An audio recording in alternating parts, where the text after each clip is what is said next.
আসসালামু আলাইকুম রহমতুল্লাহি ওয়া বারাকাতুহু। কেমন আছে আপুরা ভাইয়ারা সবাই?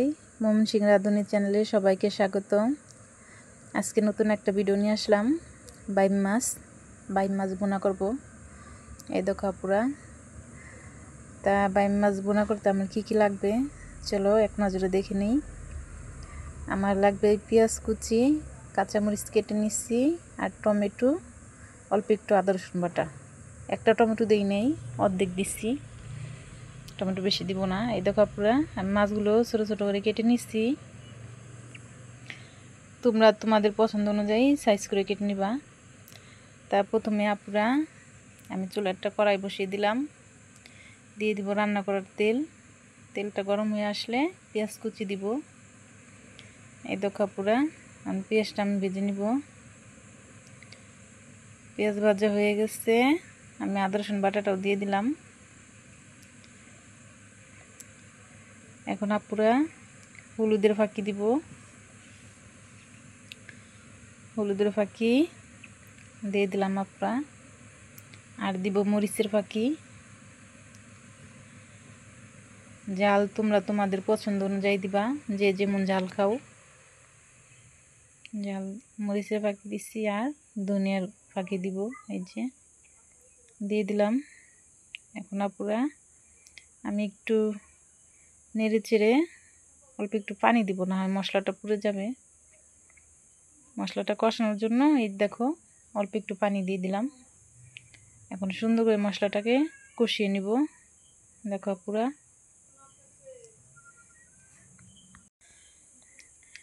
দেখো পুরা আমার মশলাটা কষানো হচ্ছে। আর লবণ দিছিলাম না, এই দেখো এখন লবণ দিয়ে দিলাম। লবণটা বাকি ছিল, দিয়ে দিচ্ছি পরিমাণ মতো। এখন ভালো করে মশলাটাকে কষিয়ে নিতে হবে। এই দেখো পুরো আমার মশলাটা কষানো হয়ে গেছে। এখন আমি মাছগুলো দিয়ে দিব। এই দেখো পুরো দিয়ে দিলাম মাছগুলো সুন্দর করে কষিয়ে নিব।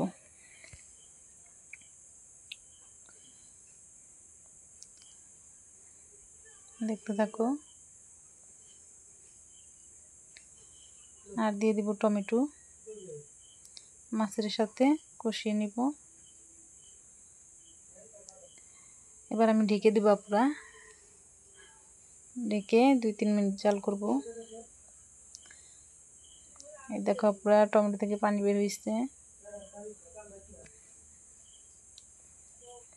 আমি একটু লাড়া দিয়ে দিলাম, আবার ঢেকে দিব। ভালো করে কষিয়ে নিতে হবে। দেখো পুরো কত পানি বের হয়েছে।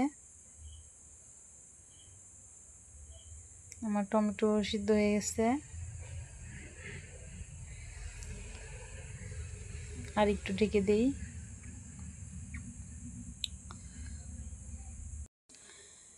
এখন আপুরা আমার মাছ কষানো হয়ে গেছে।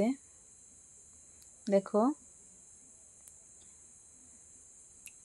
এখন আপুরা আমি আর একটু পানি দিয়ে মাছটা রান্না করব 10 মিনিট।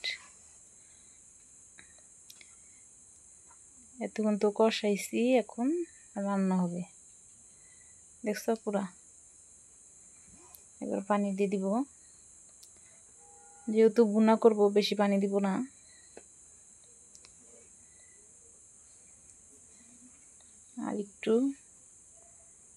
আর একটু পানি লাগবে।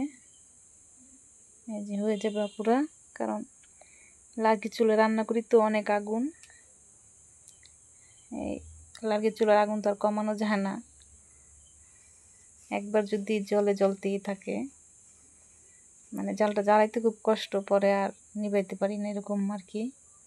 লার্কি চুলা রান্না যে রান্না করে সে বুঝে। দেখো পুরো আমি কাঁচামরিচগুলো দিয়ে দিলাম, এখন ঢেকে দিব। আর 10 মিনিট লাগবে, বেশিক্ষণ লাগবে না। এই দেখো তরকারিটা বলক চলে আসছে। দেখো আগুনের যে কি তাপ বুঝাই যাইতেছে, টকবক টকবক করে ফুটতেছে।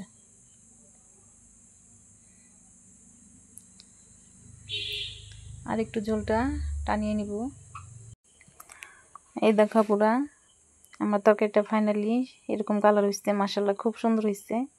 তারপর আমার ভিডিওটা ভালো লেগে থাকলে অবশ্যই আমার চ্যানেলটাকে সাবস্ক্রাইব করে রাখবা আর আমাদের পাশেই থাকবা।